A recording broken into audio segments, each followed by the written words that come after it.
Section 107 of the 1976 Act, fair use, is being invoked here. Teaching, scholarship, or research purposes. Teaching purposes is what it's being used for. Non-profit for myself at all, in no way.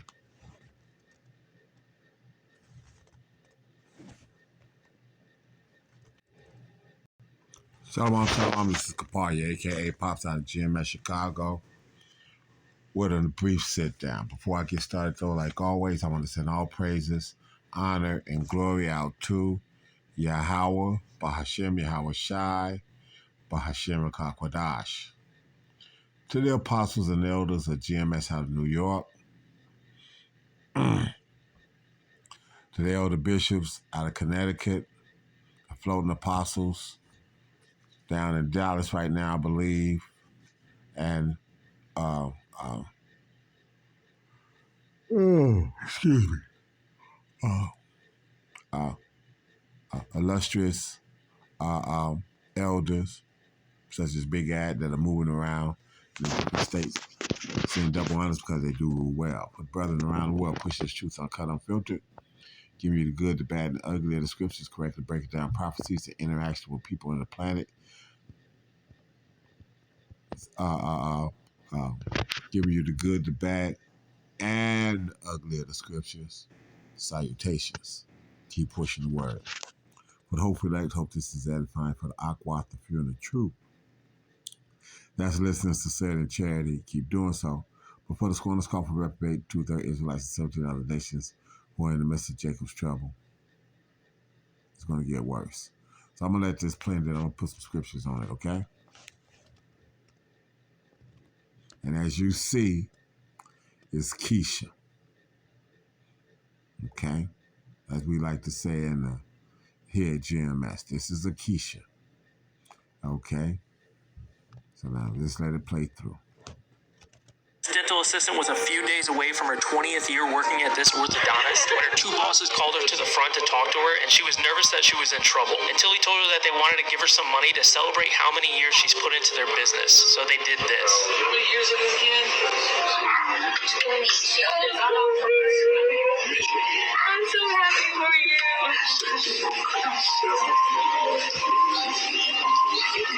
This is not quite enough, right? She's at 20, right? So she's like, oh my God!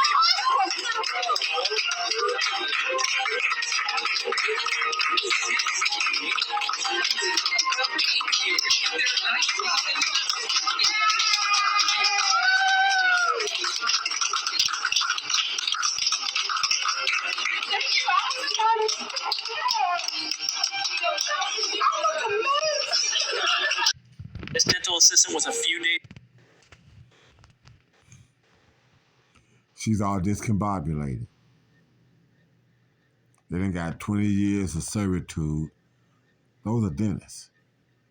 So okay, they gave her $20,000 for 20. They gave her $20,000 for 20 years of service, besides paying her a check. But how much money did they make per year? Okay, in the meantime, in the between time. So what we got? $20,000 from some millionaires.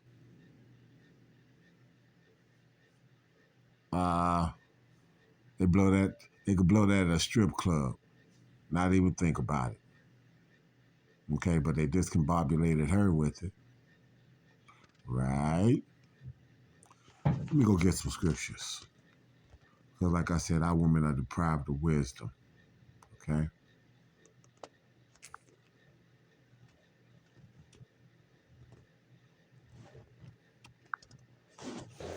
Let me go over here and get this first scripture.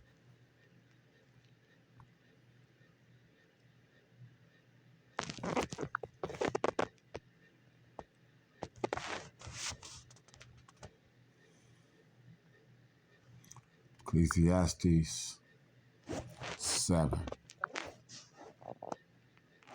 verse 6 and 7.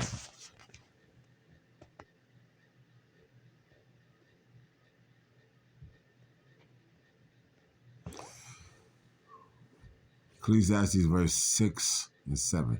For as the crackling of thorns under a pot, so is the laughter of the fool. She thinks she's got something. For as the crackling of thorns under a pot.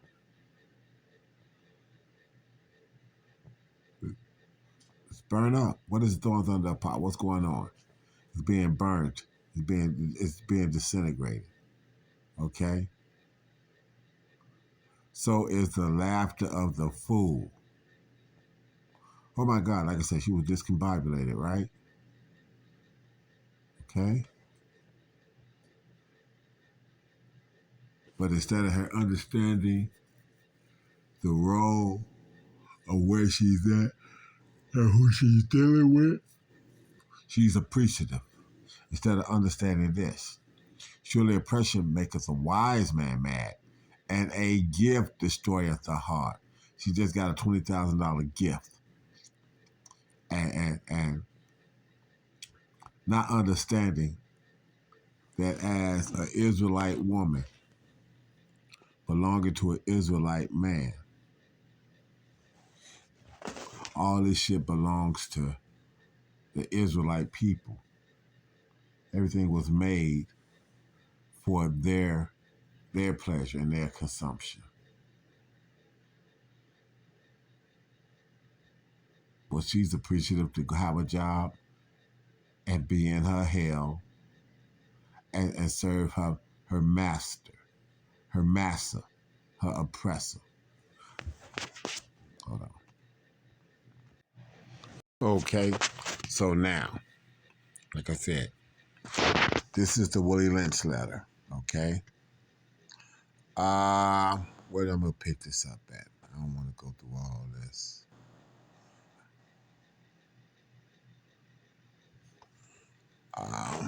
Basically, just watch for the blue. I'm going to hit the blue and make certain things show up.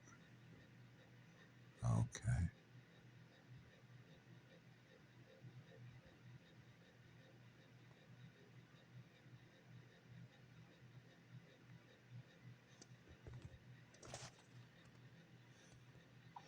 Okay. So you saw that. So I'm going to pick it up right there. Gentlemen, you know what your problems are. I do not need to elaborate. Okay, so let me pull that up again so you can see it. Okay, so you can see where I'm at now.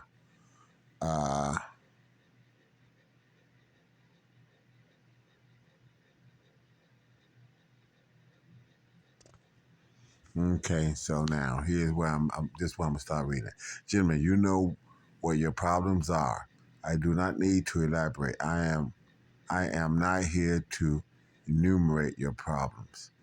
I am here to introduce you to a method of solving. Okay, of solving. So now I'm gonna click this so I can turn it. Of solving them. In my bag here, I have a foolproof method of controlling your black slaves. I guarantee every one of you that if installed correctly, it will control the slaves for at least 300 years. My method is simple. Any member of your family or your overseer can use it. I have outlined a number of differences among the slaves and make the differences bigger. I use fear, distrust, and envy for control. These methods have worked on my modest plantation in the West Indies, and it will work throughout the South. Take this simple list of differences and think about them. On top of my list is age, but it's there only because it starts with an A. The second is color or shade. There is intelligence, size, sex, size of plantation, and status on plantation. Attitude of owners, whether the slaves live in the valley or a hill, east, west, north, south, have fine hair, coarse hair, or is tall or short. Now that you have a list of differences, I shall give you an outline of action. Okay, so now I'm gonna slide through this a little bit, and okay, okay. Now that you have a list of differences, I shall give you an outline of action. But before that, I would assure you that distrust is stronger than trust, and envy stronger than adulation, respect, or admiration. The black slaves, after receiving this indoctrination, shall carry on and will become self refueling and self generating for hundreds of years, maybe thousands. Don't forget, you must pitch the old black male versus the young black male against the old black male. You must use the dark skinned slave versus the light skinned slaves, and the light skinned slaves versus the dark skinned slave. You must use the female versus the male. So, what did you think that part of it was that you just saw? Okay, what part is that? Using the female against the male. Why? Because they gave jobs in the 60s when the government started giving out government jobs. They gave them to the females and whatnot to disproportionately turn on a man and whatnot. Like I said, the 60s was so. They really cut loose with it. I remember specifically as a coming into my teenage years, they really turned it on in like 71, 72, stuff like that. They really did that real big flip. And that's about the time that feminism was really being used to catch hold. Okay. Uh okay. You must use the female versus the male and the male versus the female. You must also have your white servants and overseers distrust all blacks. It is necessary that your slaves trust and depend on us. They must love, respect, and trust only us. Gentlemen, these kits are your keys to control. Okay? Okay? And like I said, you can go in here and read this. This is a 4-page letter, how to break these people down, color-wise and everything else. Okay.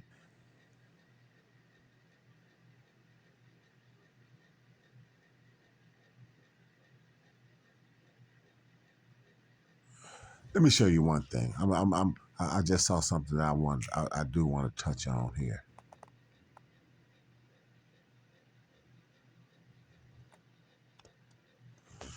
Therefore, if you break the female mother, she will break the offspring in its early years of development, and when the offspring is old enough to work, she will deliver it up to you.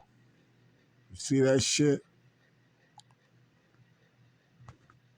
For her normal, okay, so for her normal for her normal female protective tendencies will have been lost in the original breaking process. For example, take the case of the wild stud horse, a female horse and an already infant horse, and compare the breaking process with two captured nigger males in their natural state. A pregnant nigger woman with her infant offspring take the stud horse, break him for limited containment, completely break the female horse until she becomes very gentle, whereas you or anybody can ride her in her comfort. Breed the mare and the stud until you have the desired offspring. Then you can turn the stud to freedom until you need him again. Train the female horse whereby she will eat out of your hand, and she will in turn train the infant horse to eat out of your hand also. When it comes to breaking the uncivilized nigger, use the same process, but vary the degree and steps of the pressure so as to do a complete reversal of the mind. Take the meanest and most restless ninja, strip him of his clothes in front of the remaining male ninjas, the female and the ninja infant, tar and feather him. Tie each leg to a different horse in opposite directions. Set him afire and beat both horses to pull them apart in front of the remaining ninjas. The next step is to take a bullwhip and beat the remaining uh, ninja male to the point of death in front of the female and the infant. Don't kill him, but put the fear of God in him, for he can be useful for future breeding.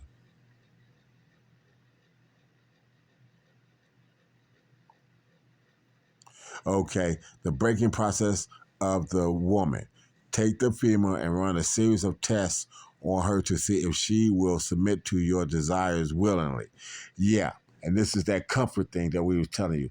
These females was cutting deals on the boats coming over here. Okay, test her in every way because she is the most important factor for good economics. If she shows any sign of resistance and submitting completely to your will, do not hesitate to use the bullwhip on her to extract that last bit of resistance out of her. Take care not to kill her, for in doing so, you spoil good economic. When in complete submission, she will train her offsprings in the early years to submit to labor when the when I guess that's supposed to be they become of age. Understanding is the best thing. Therefore, we shall go deeper. Okay, so I'm gonna leave it there. Okay, so this is the breaking. So that makes me go and get this scripture here. We're gonna get this scripture here.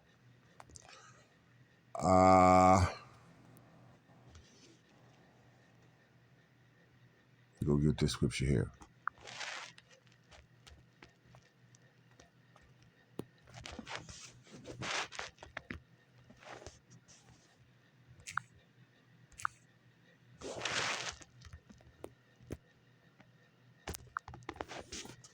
We'll go and get Job.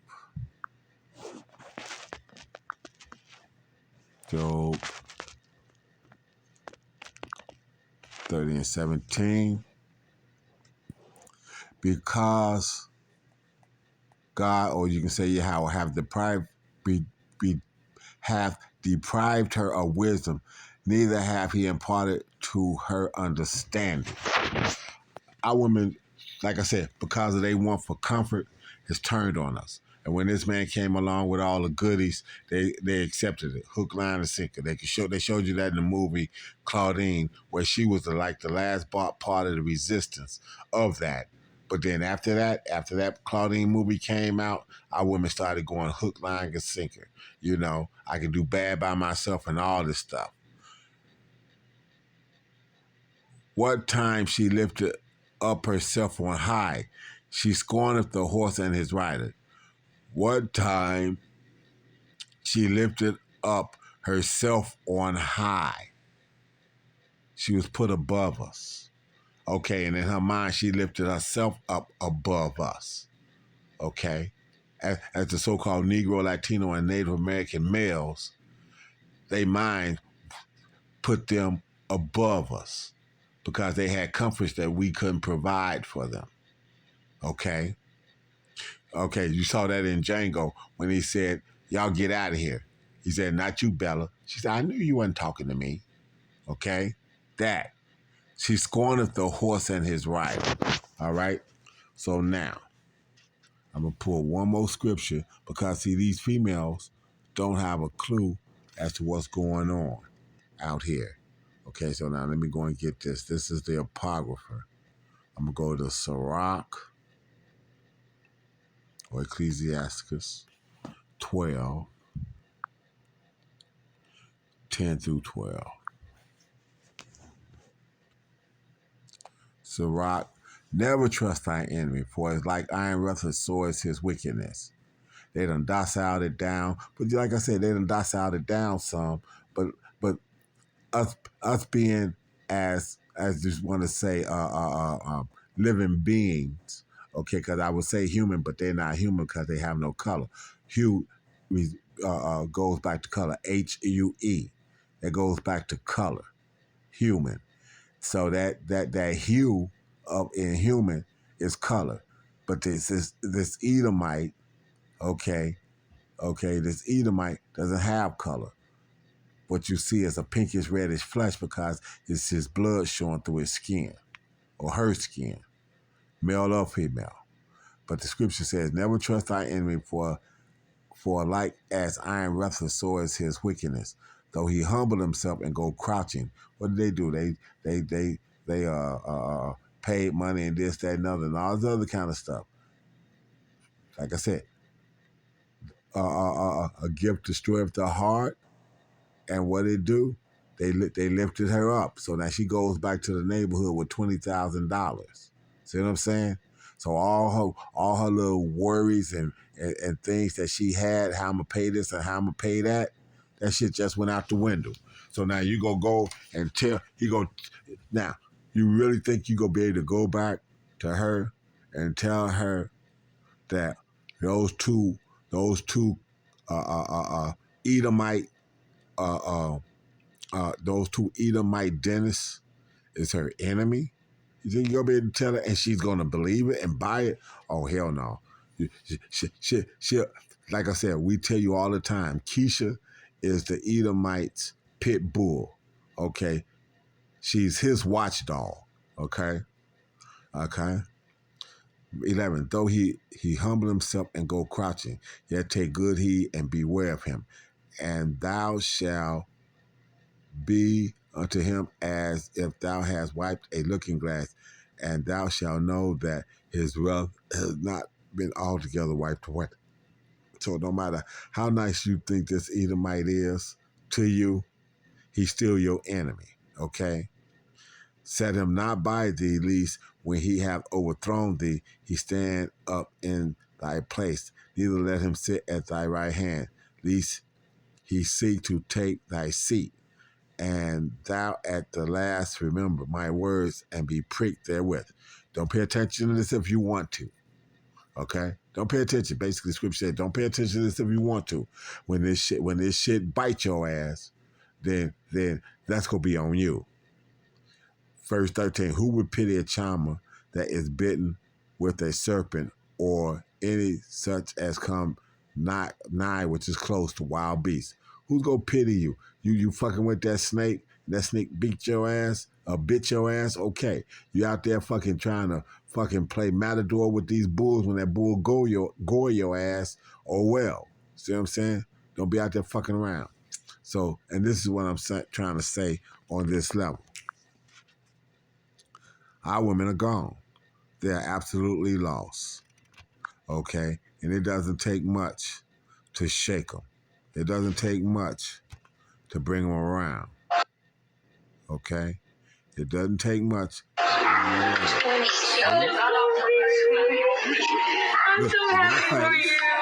Look at it. You can't tell her that these are not her saviors. If they don't.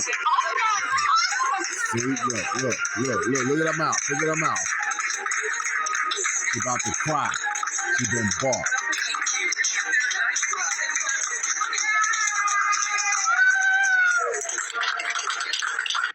End of story. Bought and paid for. Simple.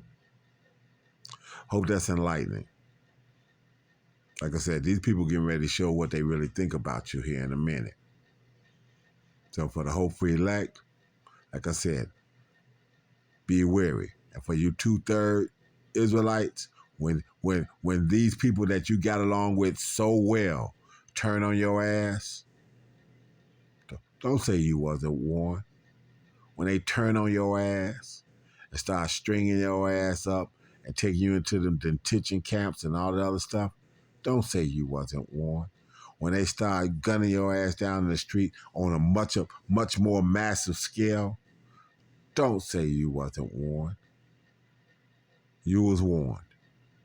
So with that, I want to send all praises, honor, and glory out to Yahweh, Ba'Shem Yahweh Shai, Ba'Shem Kakwadash, to the apostles and elders of GMS out of New York, elder bishops out of Connecticut, floating apostles, okay, elder statesmen. Send double honors because you all do rule well. But hopefully elect the hope that's edifying. So with the first group of Hardy Shalom and the rest of the world, Jacob trouble is at hand.